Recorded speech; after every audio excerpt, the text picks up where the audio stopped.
¿Qué tal? Muy buenos días. Domingo 28 de febrero del 2021, último domingo de este mes. Vamos a comenzar el mensaje del día de hoy, inclinando nuestros rostros para ir en oración a nuestro Señor. Padre Santo, gracias Señor por este mes que concluye, por lo bueno y por lo malo que nos has dado este mes, porque todo proviene de ti, Señor. Gracias. Gracias, Padre Santo. Permítenos escuchar este mensaje para que cambie nuestra vida, para que nos abra nuestra mente, nuestro espíritu, Señor, a entender que debemos de caminar de la mano contigo en tu palabra, Señor. En el bendito nombre de tu Hijo Jesucristo. Amén. Muy bien, te voy a pedir, por favor, vamos a seguir estudiando el libro de los Hechos. Y primero quiero preguntarte, hacerte una pregunta. ¿Quién consideras tú que es el servidor más importante en la iglesia? ¿Quién consideras tú que es el servidor más importante en la iglesia? Lo primero que se te puede venir a la cabeza es el pastor, los ancianos, los misioneros o el que predica los domingos. Debemos de tener en cuenta que servir en una iglesia es un honor y un gran privilegio que tenemos. ¿Por qué? Porque servimos a nuestros hermanos. ¿Quién es el más importante? ¿Quién es el servidor más importante en una iglesia? Te voy a pedir por favor que me acompañes a Hechos 6:1-7. Hechos 6:1-7, por favor. Dice así Hechos 6:1-7. En aquellos días, al aumentar el número de los discípulos, se quejaron los judíos de habla griega contra los de habla aramea, de que sus viudas eran desatendidas en la distribución diaria de los alimentos. Así que los 12 reunieron a toda la comunidad de discípulos y les dijeron: no está bien que nosotros los apóstoles descuidemos el ministerio de la palabra de Dios para servirles las mesas. Hermanos, escojan de entre ustedes a 7 hombres de buena reputación, llenos del espíritu y sabiduría, para encargarse de esta responsabilidad. Así nosotros nos dedicaremos de lleno a la oración y al ministerio de la palabra. Esta propuesta agradó a toda la asamblea. Escogieron a Esteban, hombre lleno de fe y del Espíritu Santo, y a Felipe, a Prócoro, a Nicanor, a Timón, a Parmenas y a Nicolás, un prosélito de Antioquía. Los presentaron a los apóstoles, quienes oraron y les impusieron las manos. Y la palabra de Dios se difundía. El número de los discípulos aumentaba considerablemente en Jerusalén, e incluso muchos de los sacerdotes obedecían a la fe. Primeramente, podemos ver que surge un problema en esta nueva iglesia, en el crecimiento de esta joven iglesia. Algunas viudas estaban siendo desatendidas en los alimentos. Todo parece indicar que había cierto favoritismo de la mayoría de los alimentos que se distribuía a los necesitados y a las viudas. Si no todo, bien se puede decir que era administrado por los judíos hebreos. Y los judíos griegos sentían que los necesitados de los suyos estaban siendo rechazados y que mostraban cierto favoritismo hacia los que tenían necesidad entre los judíos hebreos o palestinos. Inmediatamente los apóstoles manifiestan su llamado y su misión fundamental. Ellos tenían que concentrarse en la palabra de Dios, en su estudio y en la proclamación de la misma. Primeramente, hagamos memoria. ¿Qué es ser un discípulo? Porque muchas veces hablamos y repetimos, es un discípulo, es un... ¿Qué es un discípulo? Ser un discípulo significaba y significa negarse a sí mismo, tomar la cruz y seguir a Jesús, aun a costa de su propia vida. Los discípulos estaban totalmente comprometidos hacia la causa del Evangelio. Primero, enseñar la palabra y servir las mesas son igual de valiosos. El trabajo de administrar justicia, en este caso, al supervisar la distribución de alimentos, es tan importante como el trabajo de predicar el Evangelio. Para algunas personas, trabajar predicando es de más importancia, mientras que el trabajo de atender las mesas es de baja categoría.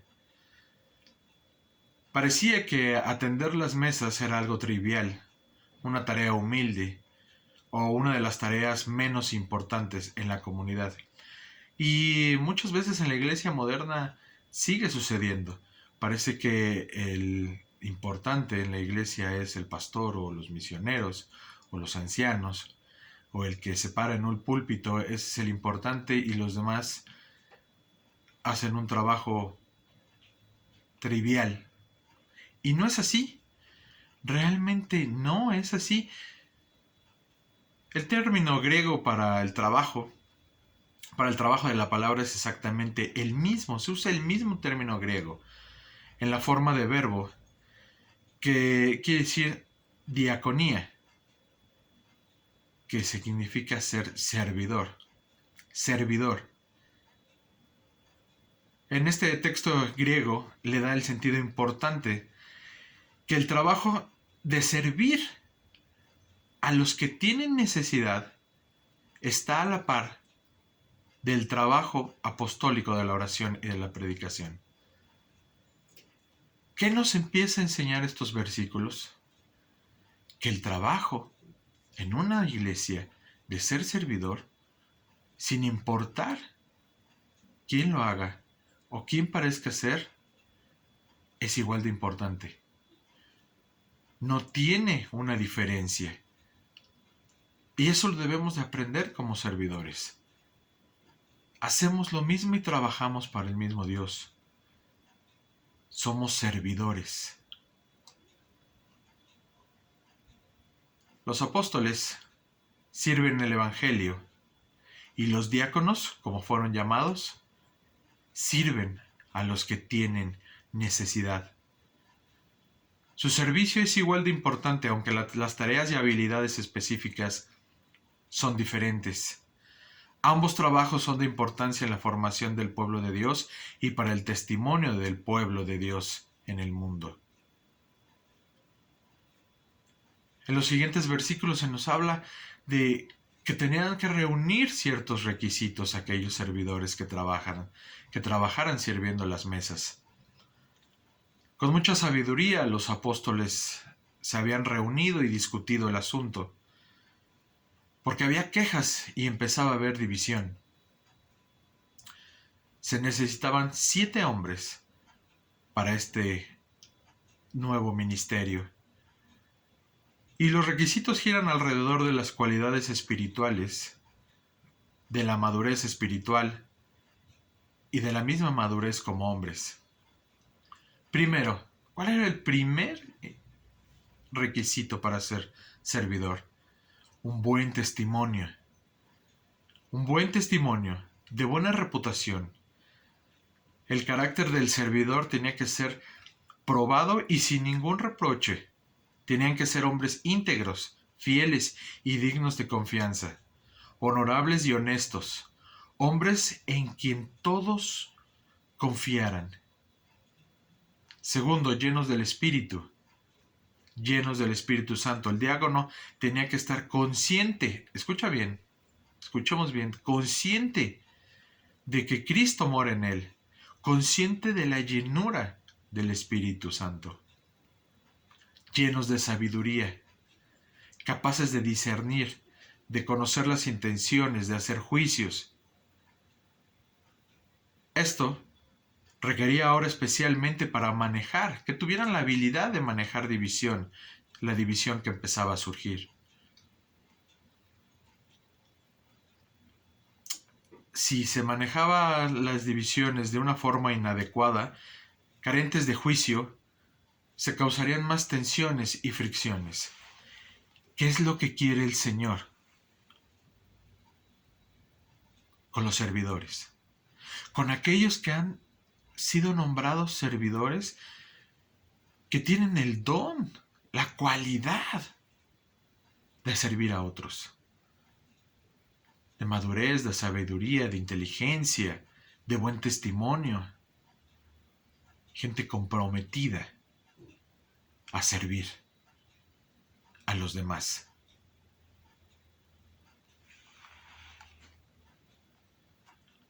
Ministros en la oración y en la palabra de Dios. ¿Cuál es el propósito de los servidores en una iglesia? El propósito fundamental de los servidores es aliviar al ministro para que puedan ocuparse en la oración y en la palabra, en la predicación. Debemos de recordar que la iglesia tiene dos bases: la oración y el ministerio del Evangelio. Es mediante la oración de los que hemos creído que nos acercamos a Dios y hablamos con Él, más que en ningún otro momento.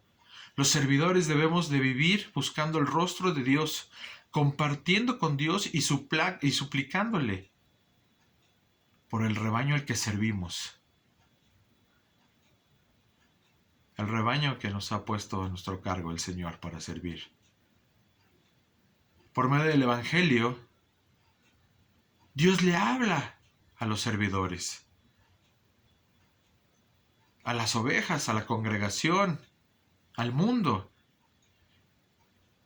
Los servidores debemos de pasar horas y días buscando de Dios, averiguando lo que Dios quiera decirnos a la iglesia y a los que no lo conocen.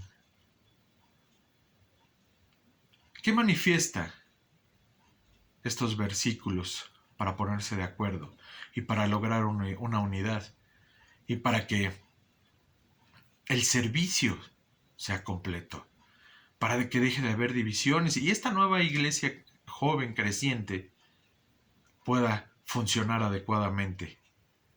Unidad, amor y humildad. La iglesia obró con amor y con humildad. Nadie estaba irritado, ni los apóstoles, ni ninguna otra persona estaban irritados. Cientos de ellos, hebreos, reaccionaron con amor y con humildad. Los 7 hombres a que habían escogido eran judíos griegos. Tenían nombres griegos, no judíos. La mayoría se humilló delante de la minoría. La multitud, dice la palabra del Señor, de creyentes estaba satisfecha. El cuerpo se había unificado nuevamente en un espíritu, en un propósito, en adoración y ministerio. Una iglesia unida, como lo vimos en predicaciones anteriores.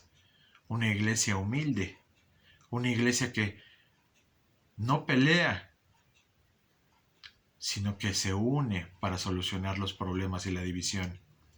Eran hombres que tenían las características dadas en el versículo 3.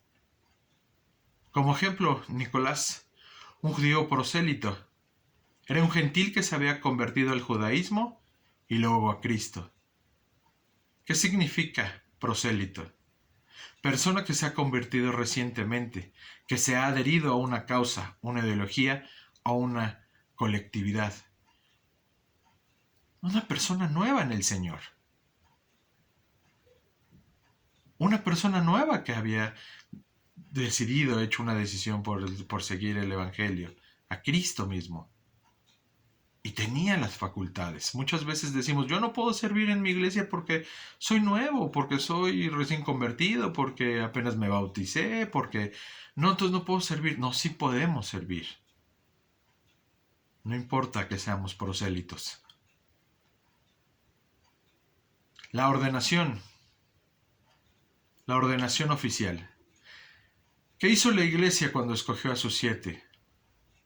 La iglesia los apartó y los presentó a los apóstoles. La iglesia oró y los ministros dirigieron la oración. Los apóstoles impusieron las manos a los nuevos diáconos recién elegidos. ¿Cuál es el resultado de todo esto?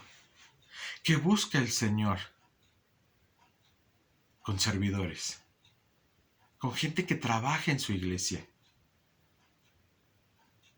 ¿Cuál es el resultado de eso? Dice el versículo 7. La palabra de Dios aumentó como nunca antes. A los apóstoles se les liberó para concentrarse en la oración y la palabra. Hubo un nuevo poder en su testimonio y enseñanza. La iglesia creció. Se alcanzaron otras muchas personas con el Evangelio. Se alcanzaron para Cristo un gran número. Dice la palabra que hasta los sacerdotes obedecían a la fe. Ellos obedecieron en el acto de recibir y seguir a Cristo. Ese es el resultado de cuando una iglesia trabaja, se une y no hay más divisiones. Cuando el que decide servir y aceptar el llamado de su Señor a trabajar en su iglesia, sin importar cuál sea el trabajo, porque no hay diferencias entre el que predica como el que sirve, como el que barre, con el que pone sillas, con el que las quita, con el que hace el jardín. No hay diferencia alguna.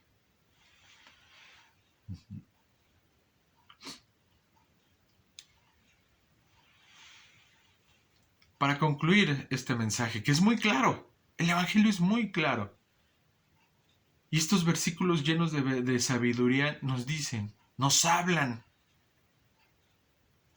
a nuestro espíritu y a nuestro corazón, a los que hemos decidido servir y a los que servirán, a los que todavía no conocemos y que servirán en un futuro en la iglesia.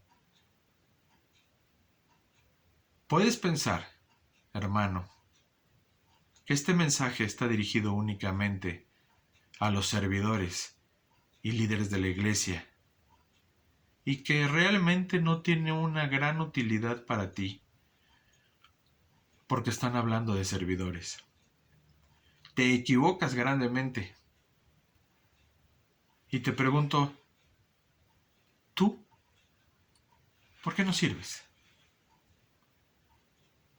¿Tú por qué no sirves a la iglesia de Dios? ¿Por qué no pones tus dones y talentos al servicio de Dios? ¿Tú por qué no sirves a tus hermanos?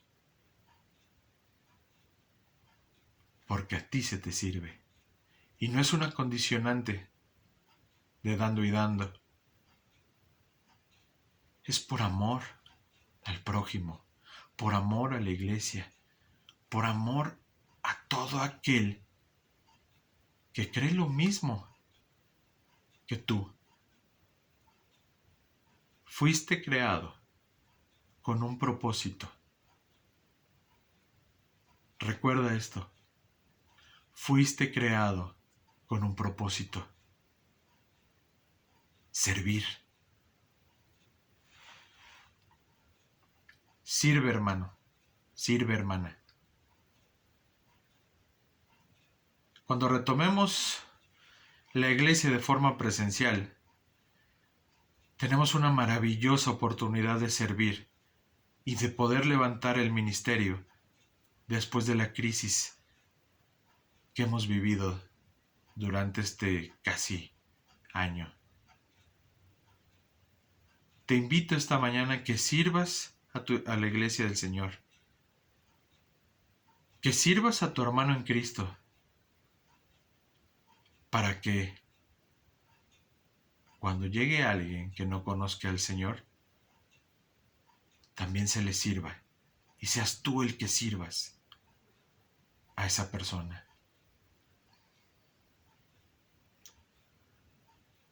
Todos los que trabajamos en la iglesia, nuestro trabajo tiene la misma importancia. No importa si predicas, o eres el que sirve las mesas, el que lleva las cuentas, o si eres maestro, maestra de escuela dominical. Y tú, líder, si ya lo eres, si ya eres servidor, démonos cuenta de la importancia del servicio que se nos ha confiado, en el servicio a Dios y a nuestros hermanos, y los requisitos que cumplimos y que tenemos que seguir día con día, dando testimonio de por qué fuimos elegidos para servir. Regresa en los versículos. Ve cuáles son los requisitos. E inmediatamente dirás, soy servidor. Sirvo a mi Dios. Y tengo que cumplir con estos requisitos. Cumplo con estos requisitos. Por eso fui elegido. Sirve. Sirve a Dios. Es un honor poder servirle. Es algo de lo que no te vas a arrepentir. Poder trabajar para la obra del Señor. Desde predicando hasta levantando la basura más pequeña que encuentres en la iglesia. Le servimos a Él. A nuestro Señor. Vamos a orar. Inclina tu rostro. Padre Santo, Señor, gracias, Señor, por el privilegio que nos has dado de poder servirte y de poder servir a nuestro prójimo, a nuestro semejante. Gracias porque nuestros dones y talentos son puestos a tu servicio, de tu iglesia, Señor, para que otros se beneficien y tu iglesia crezca y tu palabra se esparza por el mundo. Gracias, Padre Santo. Señor, te pedimos que crezca el número de servidores en tu iglesia, que aquellos que tienen el ferviente necesidad de servir, digan yo quiero servir. Yo quiero manifestar el amor que Dios me ha dado para servir a otros. En el ministerio que sea, Señor. Gracias, Padre Santo, porque muchos más servirán en un futuro en tu iglesia. En el bendito nombre de tu Hijo Jesucristo. Amén. Que tengan una bendecida semana e inicio de mes de marzo. Dios los bendiga.